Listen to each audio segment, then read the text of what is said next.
One, one, one, one, one.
Hi, wait a minute.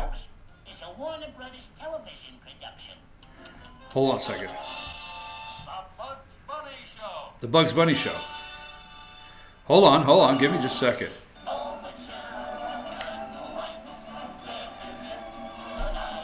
I want to buy the music to this. I want to own this. Yeah, I know we're live. The Bugs Bunny. Yeah, I know we're live. I want to hear the Bugs Bunny Show open up.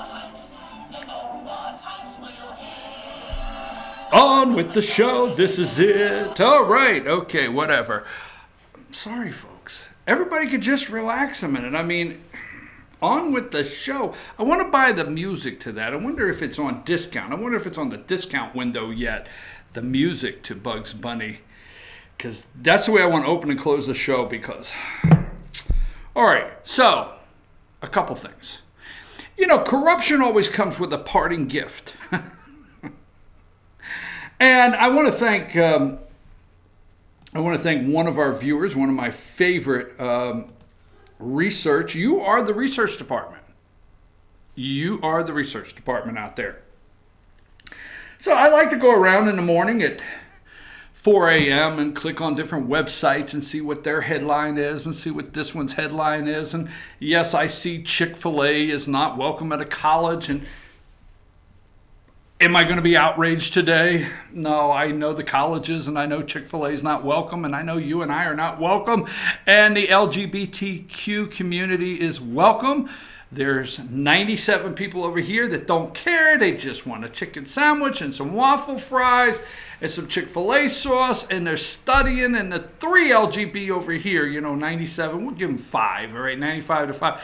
They're over here, they're mad because they have to eat the chicken that they enjoy, knowing that the guy that owns the place may have religious beliefs that is counter to theirs. God forbid. Yes, are we outraged? But, Josh, I know I sent a lot of picks this morning, and I am interested if pick number 32, because I wasn't going to go quite this direction early, but considering we're going to talk about the Mississippi election and how they're, how they could not overcome quite the racism, and actually what the election shows is how strong. Oh my God, you got to tell me when that's coming up. That's my "you think I care" look. Okay, yes, we're going to talk about Mississippi. What's her name? The lady there, Smith or whatever. She got 5 names or something. She won last night. Okay, we're going to go with the good and the bad on her, but at the same time, we're going to talk about Mississippi and the racism that still obviously is there, that they could not overcome to beat this woman last night. So it's a 53-47 kind of thing over in the Senate. And it's minimal gains, but nobody's talking about it. Okay, this woman here. This is my I don't care, all right? While the media is running through the Russian delusion of you're seeing Manafort plastered all over your TV, you're seeing Roger Stone, you're seeing Mueller, you're seeing all of this plastered all over your TV this morning. Not a word. This is on Fox News, and a couple other websites have it, but not a word on the departing Broward election official Brenda Snipes stands to receive $130,000 G's. She's going to get the G's in pension. Corruption always has a great parting gift for Democrats. For Democrats, a great parting gift. It really does. If you can use your gift of corruption, the gift of corruption, I have now bestowed on you the gift of Democrat corruption. What age in life do you acknowledge, or is it brought to you that you've been given the gift? Mommy, Daddy, I have the gift. Oh, we didn't want you to know that until you got out of college. Well, I know I have the gift and nobody's taking it away. I have the gift of Democrat corruption. And I plan to use it, profit from it, and do whatever I have to with it to further the causes of whatever. So $130,000 right there. Brenda Snipes, the election supervisor for Broward County, Florida, who resigned after coming under scrutiny for the way her office handled vote counting during the November 6th election, will receive nearly $130,000 in annual pension once she leaves office in January, according to reports. She's 75. She deserves it. Snipes, 75, already receives a pension of more than $58,000 from her time as an educator. Don't you love the fact that knowing this was your child's may have been your child's teacher, and posed to collect another 71 for 15 years and as an elected official. So for 15 years, all right, or for 15 years, let's see, time as an educator. All right, let's move on past that, Brenda Snipes. Corruption pays well. Let me ask you a question. I want to tell a little story before I really get the show kicked off. But, go to number 33. Now, you see the Manafort and everything like that. You think they knew? You think they too knew when they took this photo? If they were looking at the camera saying, if they only knew in time, we would surround ourselves by all the corruption, scandal, lies, be connected or close to or around alleged murders. Yes, just so many things will happen around us. I tell you what, they are the two. It's not liking them. They are the two people in this century that you just got to look and say, hell, who masterminded this corruption? Because it's skating right through life. I mean, nothing can touch them. Do you hear of these? Do you think the two of them right there on that day knew when they got here, number 34, when they got here, I mean, inappropriate relationships with interns, not just Hillary, Bill also, scandal. You know, look at all the affairs, Donna Shalala, not just Donna Shalala, I'm talking about the ones Bill had. I'm just saying, you ever dawn on you that the Clintons are not hurting for nobody's destroying their life, that the FBI is destroying people's lives. Papadopoulos is in federal penitentiary for 14 days. These people can't afford to pay these attorney bills. Michael Flynn, destroying him, they'll destroy your whole family. Their whole entire family. Paul Manafort's in a, secure maximum prison cell, right? He's in an 8x8, scratching notes on the wall, right? Because what? He bumped into Trump in an elevator. I don't know, man. I'm just serious. Look at these people that they are trying to do everything they can and will to collapse their whole family. They can't afford their attorneys. They destroy your life. You read account after account. But do you ever hear of Bill and Hillary suffering for money? Do you ever hear Bill and Hillary suffering to try to get somebody to, defend them legally? Do you hear of, Bill and Hillary and Chelsea, their lives being destroyed and just going after them? I don't know. Just somehow we just don't hear of that. Anyways, making it through. I have to tell you, this couple here, if we can get just one, the one we love the most, Hillary, if we can get one of them just indicted in court one day, wouldn't you like to hear the headlines that Hillary Clinton showed up this morning for court and the cameras, or they wouldn't be there? They'd be covering Khashoggi. Okay. So anyway, I'll take that off. We're going to talk about that. We're going to talk about Paul Manafort. We're going to talk about Mississippi, and we're not talking about playing football in 5 Mississippi. Okay. So we're going to talk about that. Donald Trump's comments yesterday to General Motors. We're going to rehash that a little bit because the media is getting that totally wrong. Let's talk a little bit about Putin, and we'll talk a little bit about Ukraine this morning. We got a lot to go over. Let me tell you, I don't know how your day started, and I want to tell this story.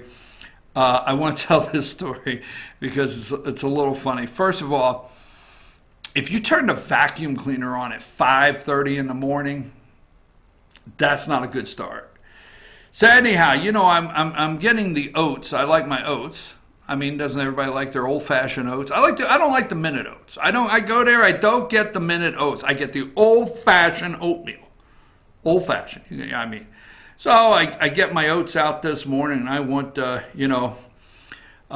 want to have my oatmeal, and I make my oatmeal and everything. And I don't get the small container. I get the one that's this big, big container. So, I'm going to put it back into the cabinet. I'll tell the story because it's like, really? So I go to put it back in the cabinet, and I'm almost getting it down to the bottom of the cabinet, the lower cabinet, and the little plastic lid pops off, which drops the thing 3 inches. It tips over to the side, and I got oats all the way back in the cabinet. I got oats everywhere. I'm like, oh, my God, where's my horse? I got to get these oats out of here. So I said, no other choice but the vacuum cleaner. I can't get in there. I got to get in there. So, all right. So you don't turn on a vacuum at 5:30 in the morning to get the oats out of the cabinet. So I get the vacuum cleaner on, right? And I'm in there, and I'm getting all the oats out. And I'm like, hey, this is working pretty good. It won't take too long. I'll get the oats out of the back here, clean things up, bada bing, bada boom. I'll be on my way. Well, about that time, I get them out, and, I'm almost done, but I'm looking, I say, oh, the container's full. On a vacuum. That's okay. So I'll take the container, empty it in the trash, and then finish up. So I open the container, and when I open the container, the tube is so full of oats. The container's full of oats. I got oats now all over the floor. I mean, the whole entire, open it up. I mean, I'm like, oh no, this is not good. So anyhow, I got about 20 minutes of cleaning up my oats this morning. I did complete the job, you must know. But it's never good when you have to start to vacuum at 5:30 in the morning. I don't know where I'm going with that. So, I mean, my oats. I've sowed my wild oats at 5:30 this morning, so I'm ready to go. I'm your host, BKP. Good morning from the office. We are North Georgia's only live online morning show. It's 8:13 in the morning. It's cold. I hope you brought your animals in last night. Last night, I hope you brought your animals in. Some of you are saying 19 degrees this morning. Very cold. It is colder here and in Atlanta than it is New York City this morning. Very cold morning. It's the you don't want the frozen hair at the bus stop kind of morning. That's another story in itself, right? I hope you brought your animals in. It's going to be another cold day before this moves out. It's going to be cold pretty much all week long. So be careful out there. I hope you don't have any frozen pipes. We do have one of our top sponsors here that is on the commercials as they go through. If you have any plumbing or frozen pipes or any kind of problem there, we do have a sponsor on there.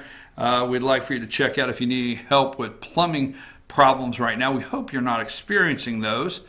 There is a way to thaw out your pipes, and you got to be careful so you don't bust all the pipes under the house or whatever it may be. Moving right along, let's tell them how to get in touch with the show. 706-889-9700, 706-889-9700, chief@fetyournews.com, and there are all these social media ways to follow the show. Now, let me just say this, okay? Khashoggi. Now, I'm going to set some things up so when we come back, but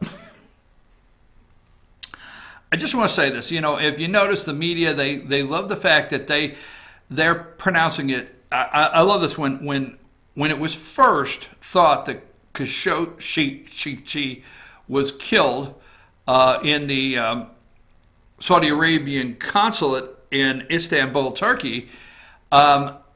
The media, the elite, I love when the elite figures something out, okay, or works on something. They worked for a couple days getting their pronunciation correct, okay? I loved it. I mean, if you go back to the first days and you start listening to the pronunciation, but now they know how to do the Khashoggi, right? So they got that down, all right? I just call him Khashoggi, all right?